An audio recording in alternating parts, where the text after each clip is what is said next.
If you're not getting the views that you'd like to be getting on your videos, it might be because you're missing some crucial steps. Lots of people, and for good reason, they hit publish on that video that they've worked so hard on and then just sit back and wait for the views to come in. The bad news is though that in the early days of YouTube, before the YouTube algorithm has picked you up and is suggesting your videos to other viewers, it's really important to follow a few more extra steps after you've hit publish on that video to make sure that it gets seen by as many people as possible and as many people as it deserves to be seen by. So I'm going to talk you through a few different things to do, tick them off your list, and then start watching the views roll in on your videos. Okay, first up, promote your videos on your social media platforms, but particularly Instagram. So Instagram is a great place to promote your YouTube content. It's very visual and there's loads of scope to get creative. Posting to Instagram has always been a bit of a chore. You've only really been able to do it from your phone. And you've been able to do the bulk of the post creation using a third-party scheduling tool on desktop, but you've still always had to physically upload that post to Instagram manually on your phone. But now,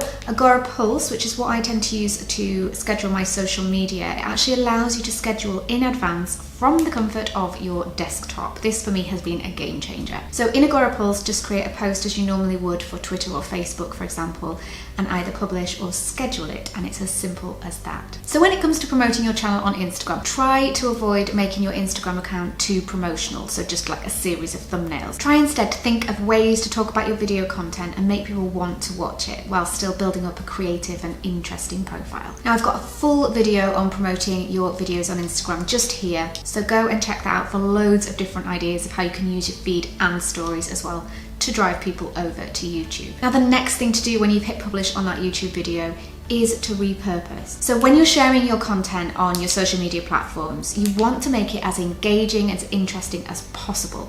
And if you want to share it more than once, that video more than once, you ideally want to keep your post looking and sounding different. And that's where repurposing comes in. So take your video and turn it into as many different content forms as possible. What's really effective for YouTube videos though is breaking them down into shareable snippets.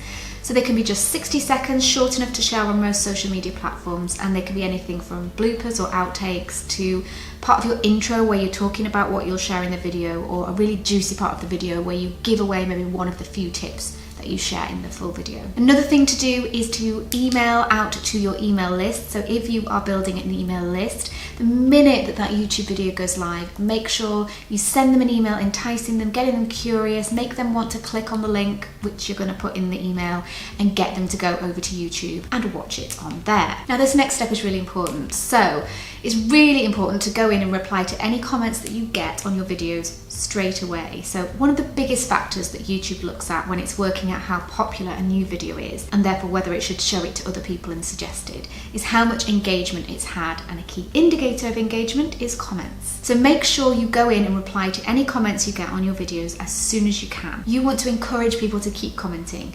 Show that you care and that you actually read their comments. And if you can, get a bit of a conversation going in the comments, that's even better. Now another thing to do once you've published your YouTube video is to try if you can to leverage Facebook groups and other online memberships. So to get more eyeballs on your videos, promote them in Facebook groups that you're part of. But be really careful here. You don't want to be that pest who's always spamming the group with the latest content. But if you can find ways to share what's helpful about your new video, or maybe answer a question that's been asked in the group using it, then that's great. You could also set up a Facebook or WhatsApp group with other YouTubers that are just starting out to all help each other share and promote each other's videos. Now before you head off and watch one of the playlists coming up on the next screen, do go and grab the link in the description below which gives you a free trial to Repurpose, which is the amazing social media scheduling tool that I mentioned. I hope you've enjoyed this week's video and I'll see you next time.